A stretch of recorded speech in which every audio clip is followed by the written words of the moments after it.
The Sports Scouting Report with Lee Brecheen. Brought to you by Medine's Collision Center in Baton Rouge. Take control, choose Medine's. Grosse Savant Lodge, south of Lake Charles, the true sportsman's paradise. Treads and Care Company in Central, the tires you need, the service you want.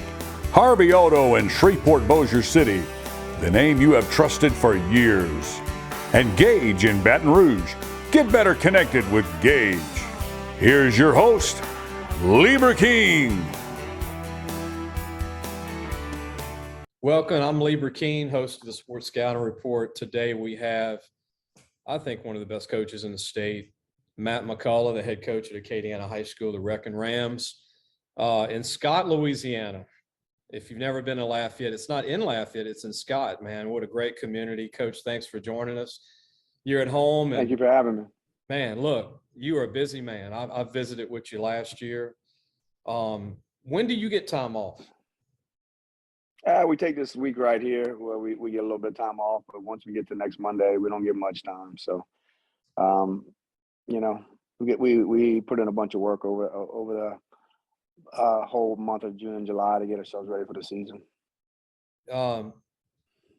You are one of the coaches, and there's a lot of coaches, but you love the game. I mean, you truly are passionate about football. I remember, talking to you last year, coming to see you. The game has been really kind to Acadiana. The history of the school is incredible. Legendary Coach Dotson. Willard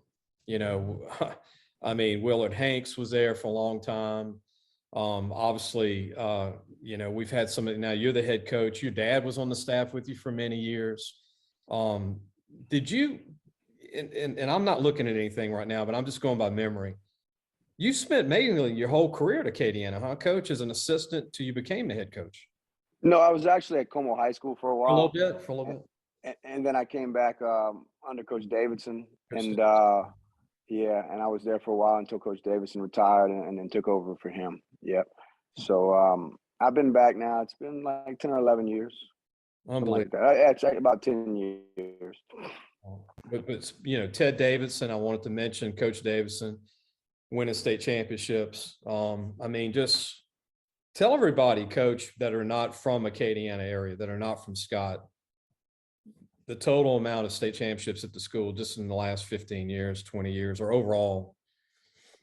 Yeah, we've won 6 since 2005 and been to the state championship game 8 times. We've been pretty consistent over the last 16, 17 years as far as having a chance to compete for championships. The offense that's run at Acadiana, that you've kept the tradition going. Davidson, I know that O-line, man, they get crazy deep down in their blocking method, and it looks like everybody on that O-line is in sync. What is it about that O-line and the philosophy of the blocking methods that is just unique? The run game, the way that y'all are set up alignment-wise is very unique in high school. Yeah, it's a bunch of work, pad level, technique, over time, working on a bunch of little technique things that allow our offensive linemen to do some things on double teams and different type of blocks and then just getting off the football. Do a good job of getting off the football, having good pad level, and some toughness that a lot of people don't see with some of the spread offenses that are run today. A lot of people don't realize that, I know y'all have won back-to-back state championships too. And that's not easy to do in high school football, not in Class 5A, especially the public side 5A in this state is brutal with Zachary and Destrehan and Hanville. And we go on John Ehret and all the ones that we've seen in the Dome over the years. But people think that the O-line at Acadiana weighs 306.5 across. That's not the case over the years. No, we've had some big guys, but for the most part, they haven't been real big guys. Now, I think this upcoming year we're going to have some big old guys. I think that'll be, but we've won a few state championships with guys that aren't real big. Yeah, that's a perception that people think. They think Acadiana is this Superman O-line, D-line, but it's not always the case. Every now and then you'll see an Ollie Broussard come out of the program, or Jacob Cotrera. That was a heck of a big linebacker, 6'4". Remind me of Bill Romanowski for Acadiana and LSU. Yeah. He was a good player. Y'all have had some great punters and kickers. Cody Mandel at Alabama. Y'all have had a great kicker that went to LSU. I mean, y'all have had special teams. Coach, what is it with kicking and punting? You've always got a great punter and kicker too at the school. We do. We've always seemed to have pretty good kickers. We actually have another one this year, Aiden Reshore, that I think is going to be a real good kicker and punter, and a guy that's going to play college football. I think we got a pretty good soccer program, and we've just got a bunch of guys that that we can pick from, or we get to come out that become pretty good kickers.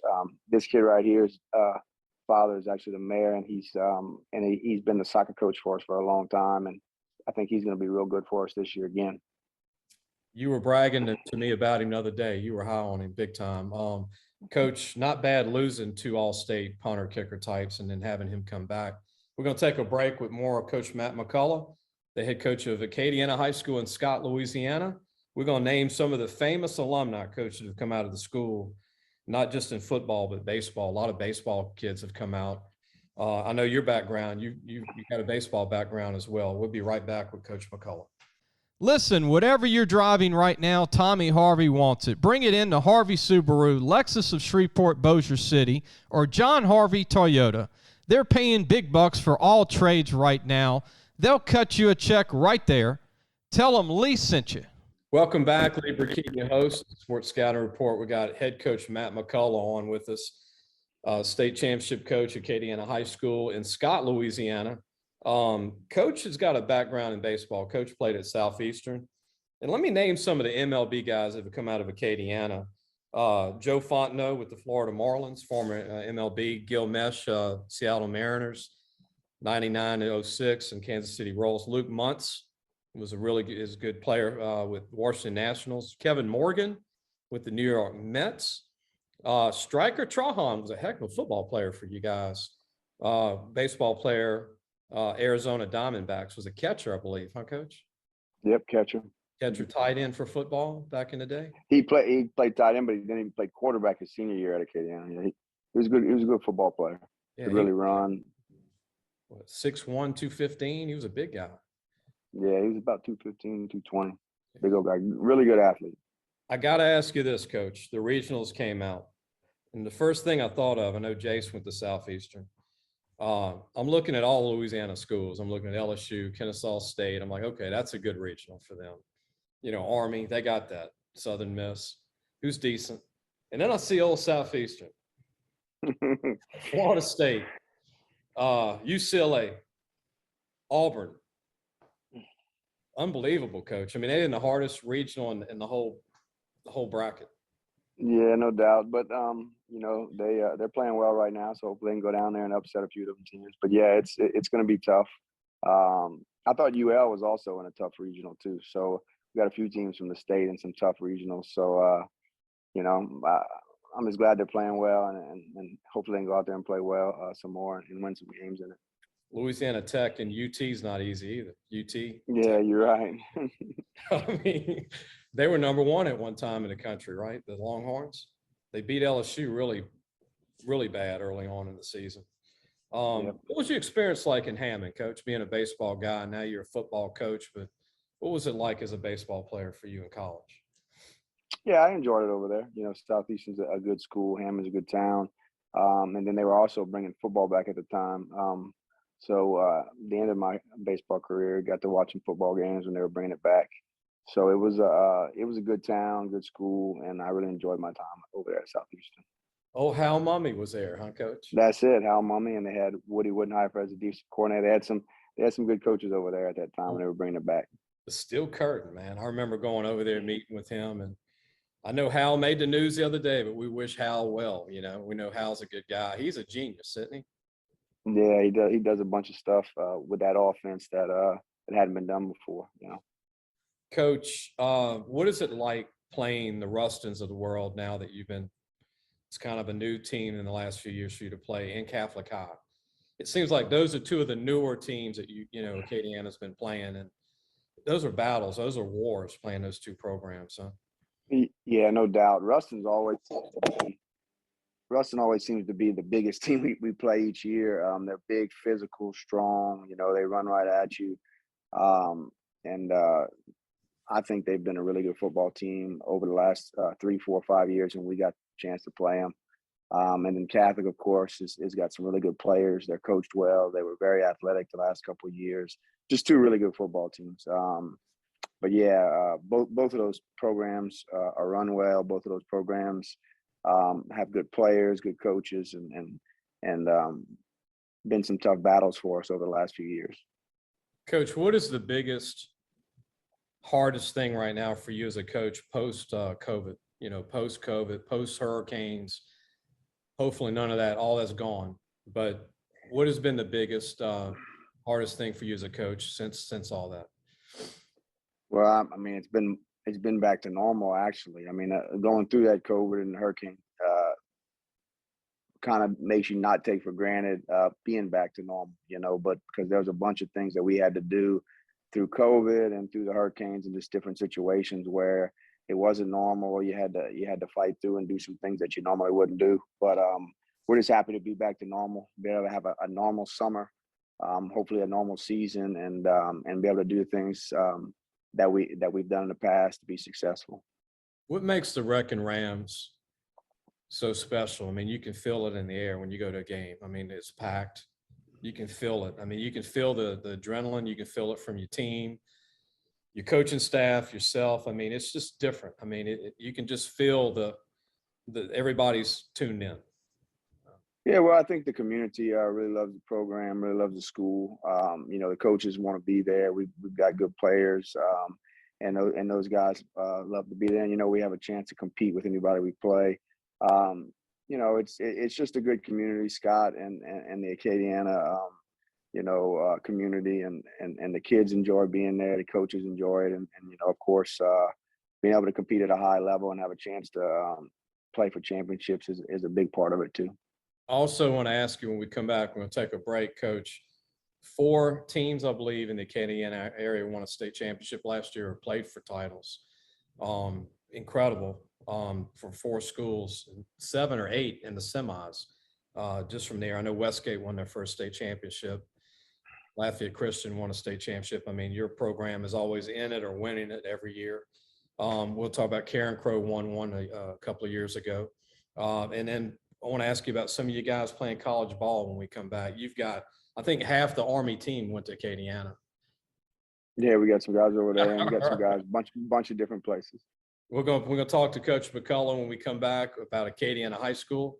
You're watching the Sports Scouting Report. If you need a paint job or repairs to your vehicle, go see Medine's Collision Center located in Baton Rouge, Louisiana on Kincaid Avenue. The number to call is 357-7983. That's 357-7983.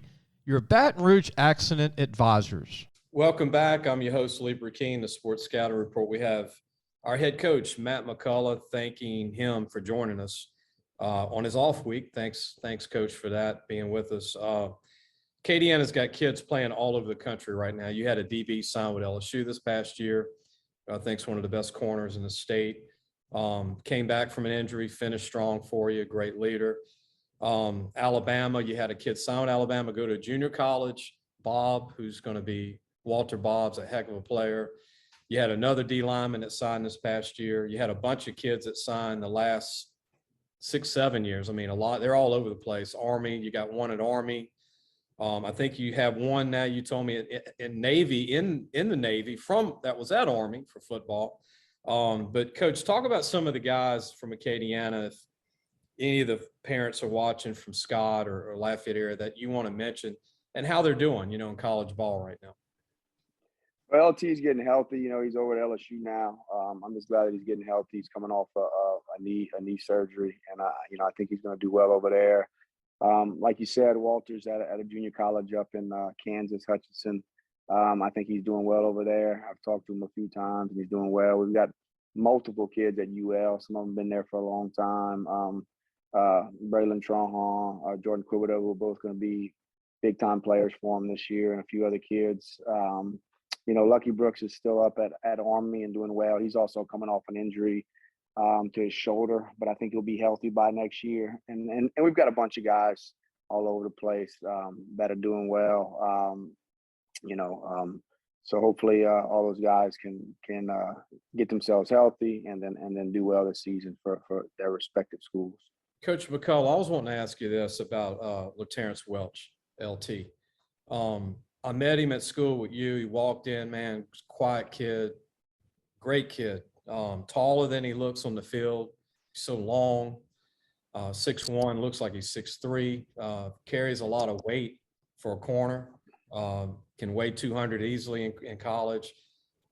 Coach, when he goes out for fall practice and they put him in the DB group, he kind of looks like a safety, runs like a corner, but do you think he could transition to safety, or you think he'll always be a corner at LSU?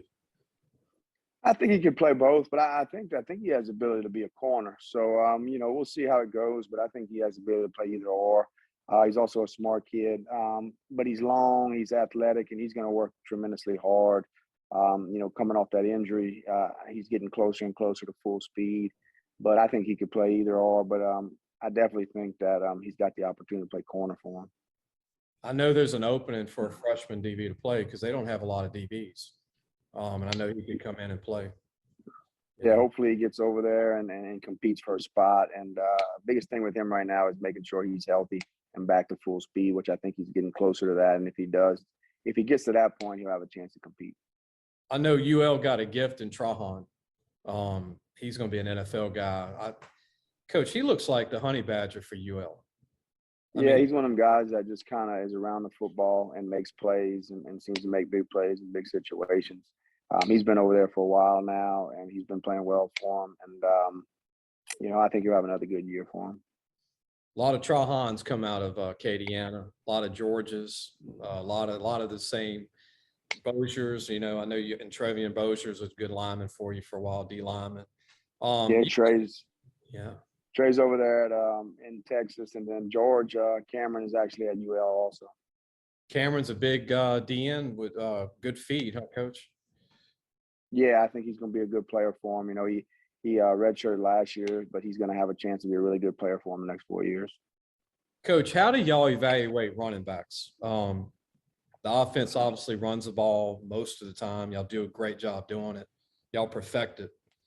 It's hard to stop. I know you need 3, 4, 5 running backs every year. You can't just have one in your offense. But when it comes to evaluating guys, when guys come out for spring, do y'all look for a certain kind of talent to fit that offense that y'all run? I mean, you need a lot of backs. Yeah, you can usually tell what guys can play, and we usually get a bunch of running backs because we do run the ball a bunch. We got the luxury of having anywhere from 6 to 8 guys that have the opportunity to play at some point, most of the time.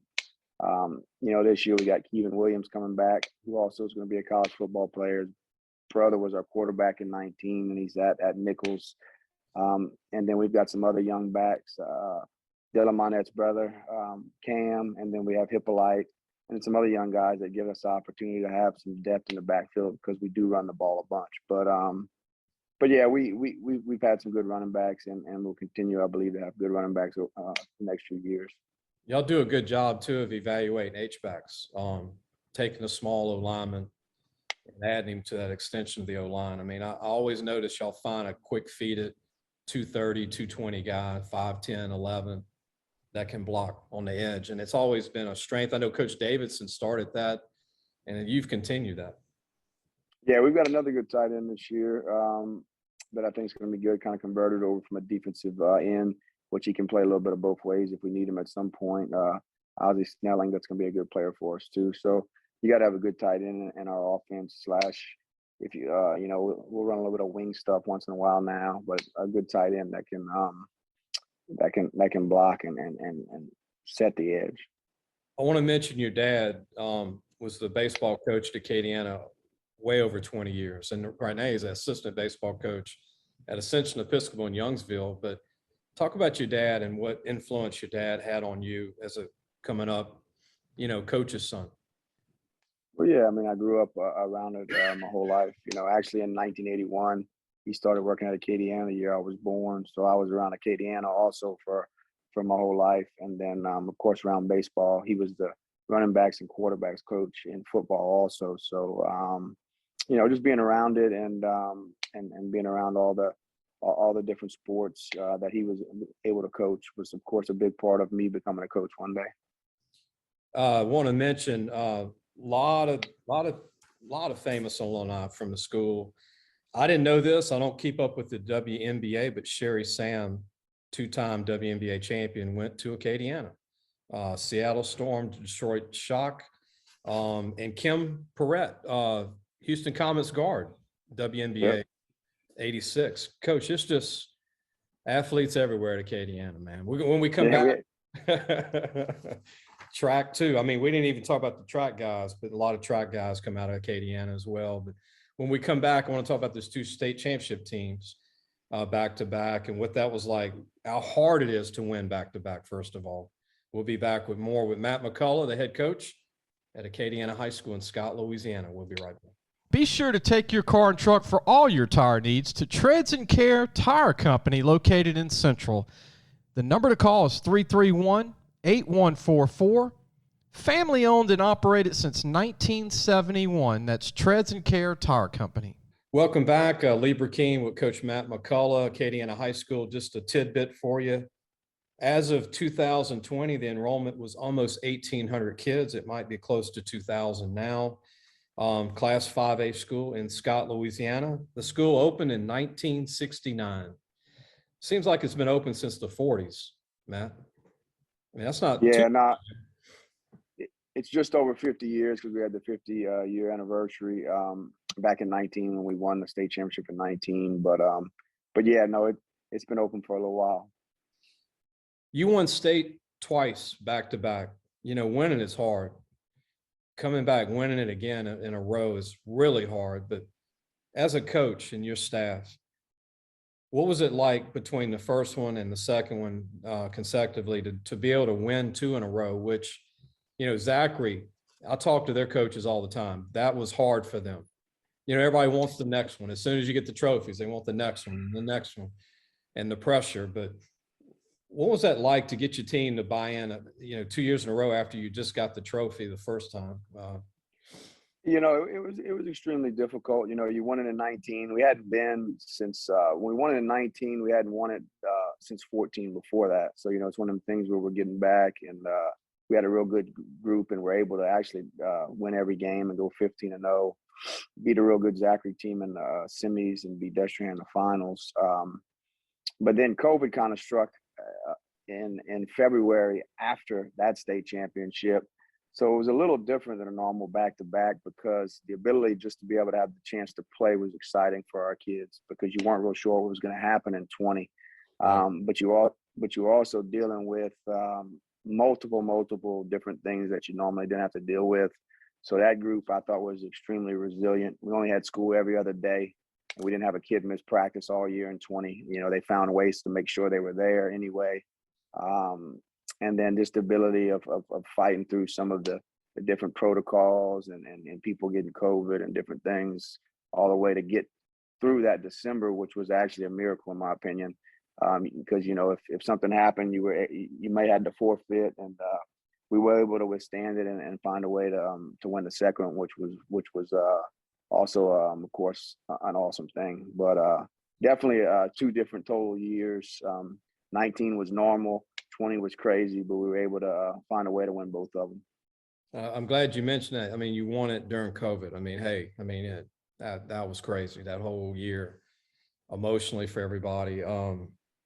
Coach, you look at West Monroe. They won many, but it's been a long time. It's hard to win a state championship. There's a lot of great teams out there in 5A.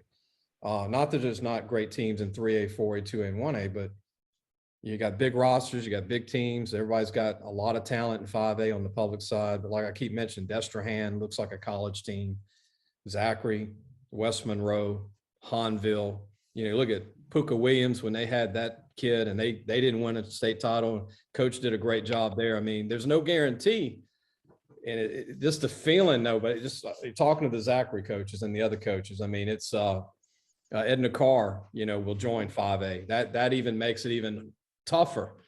Edna Carr, who I know took on Catholic High a year ago, and that was a great game. And when they were 3A, but we all know they're not 3A when they were 3A, or 4A, but 5A. What is it like having Edna Carr join the group of what's already tough?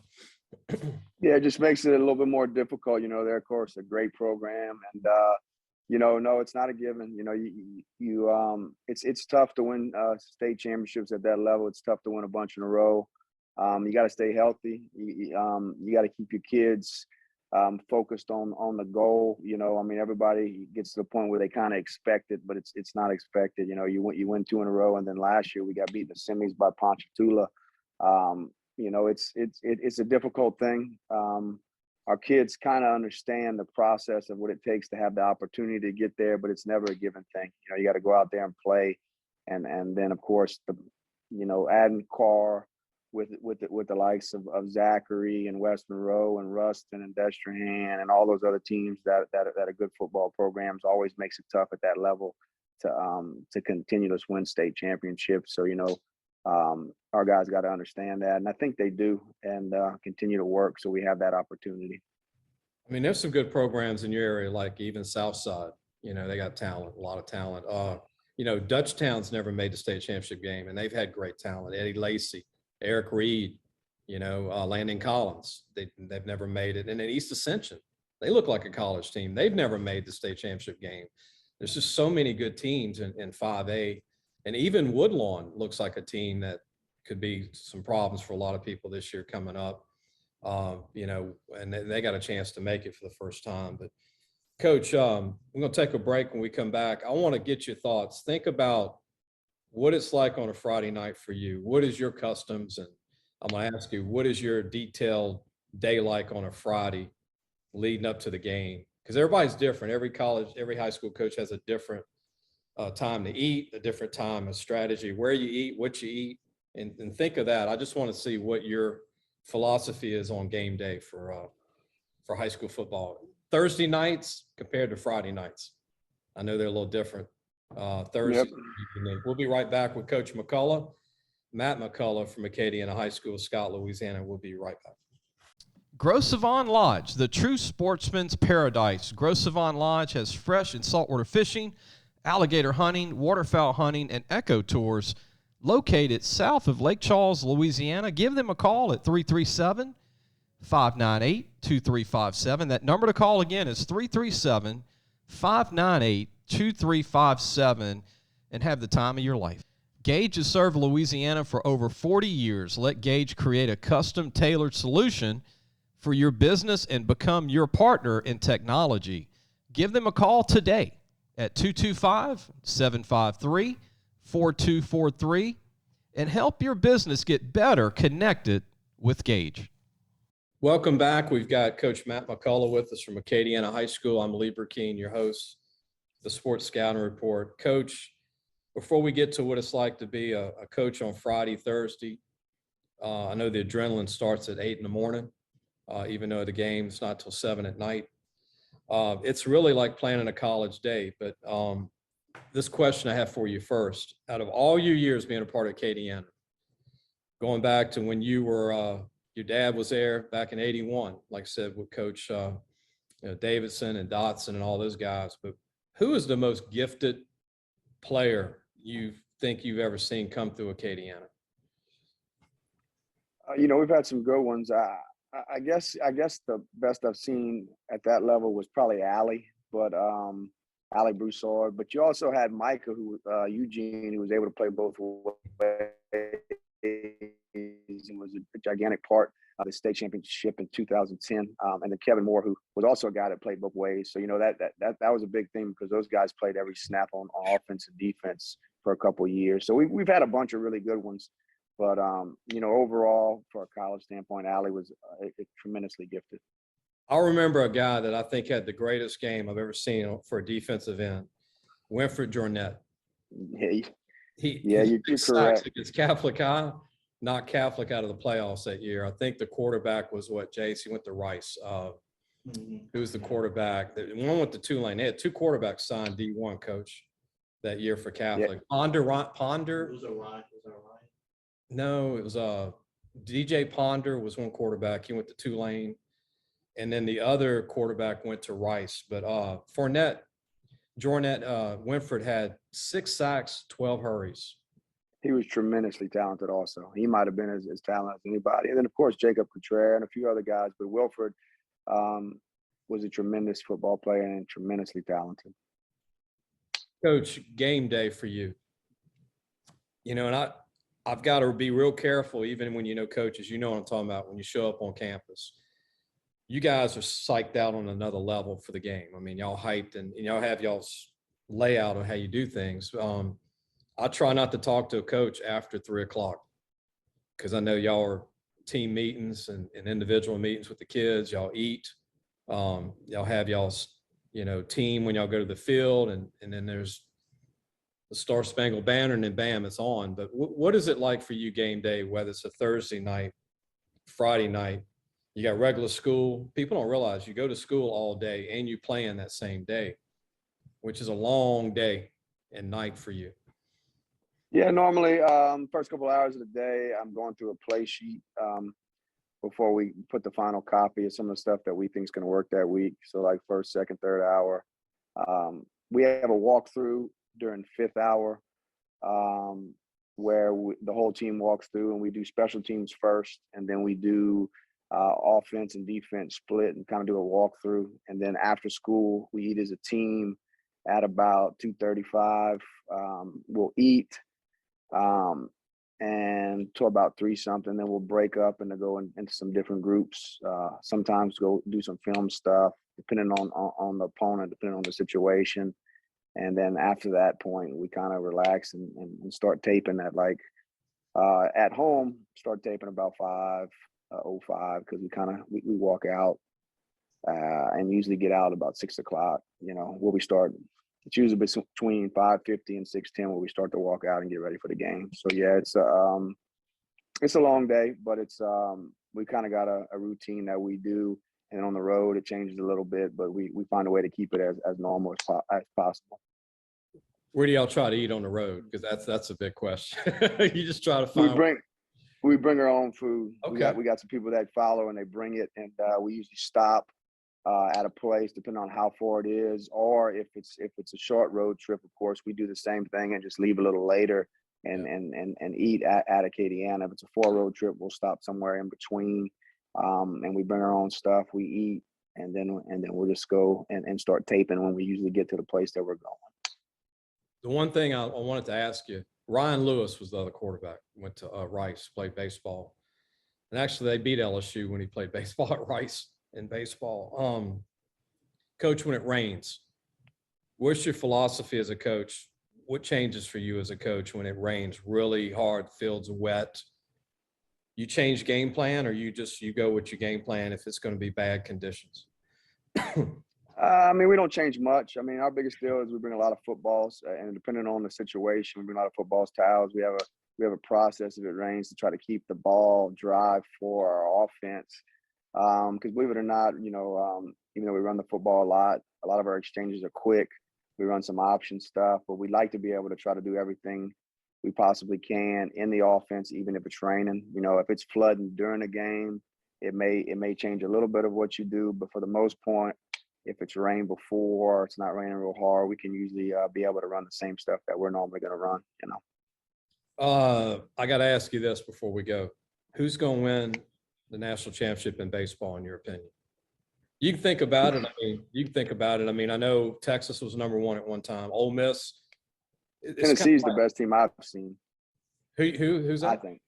I think Tennessee's the best team I've seen so far. But baseball is a different sport. Whoever's playing well, one guy comes out and throws really well. Anybody can win it, but Tennessee has looked really well, played really well, and I think they're a really good baseball team. Coach, don't you think he'd make a great football coach at Tennessee? The Tennessee baseball coach. Yeah. I think he can coach wherever he wants to. He does a good job.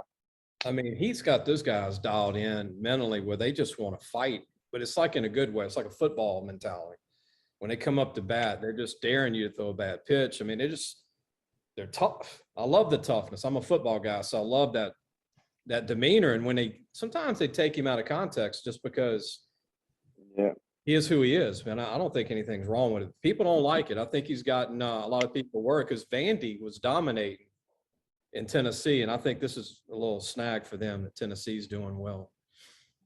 I agree. Tennessee, he does a good job though.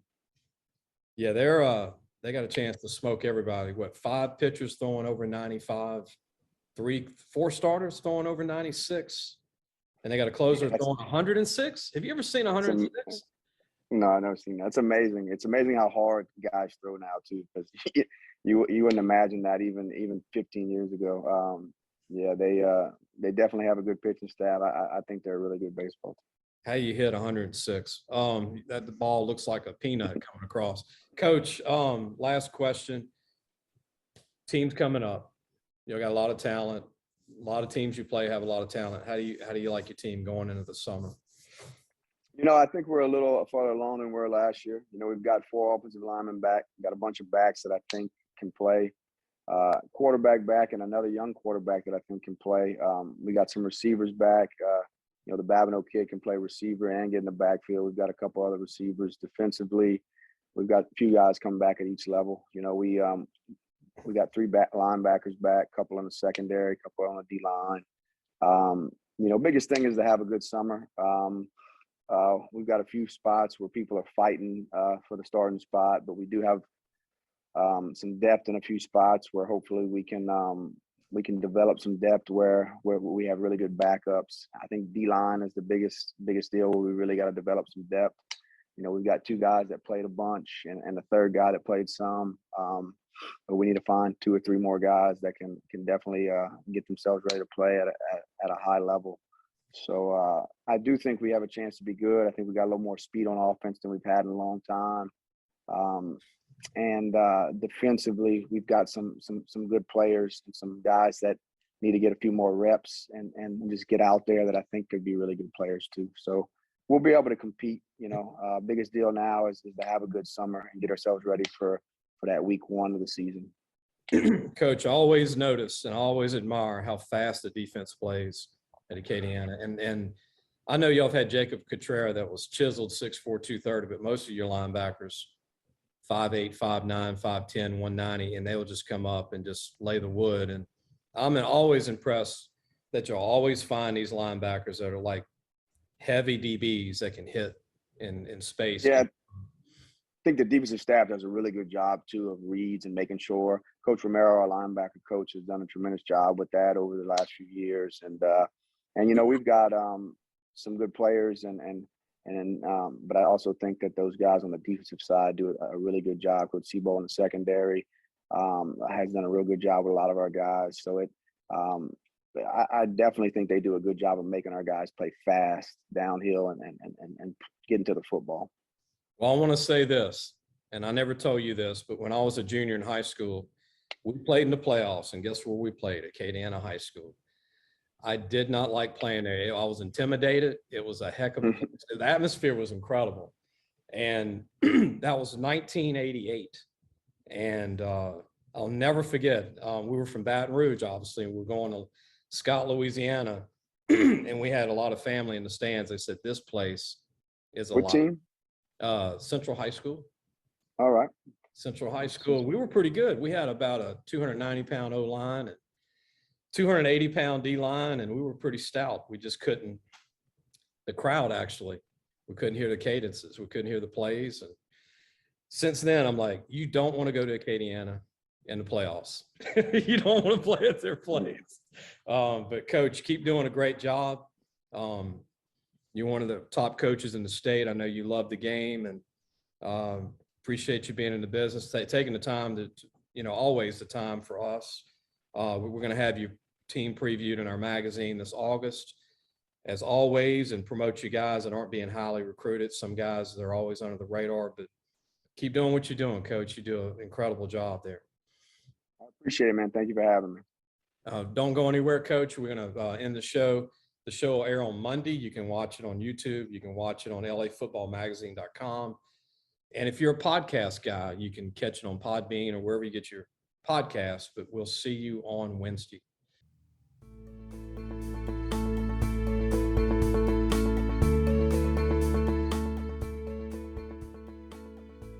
Thanks for listening to the Sports Scouting Report podcast with Lee Brecheen.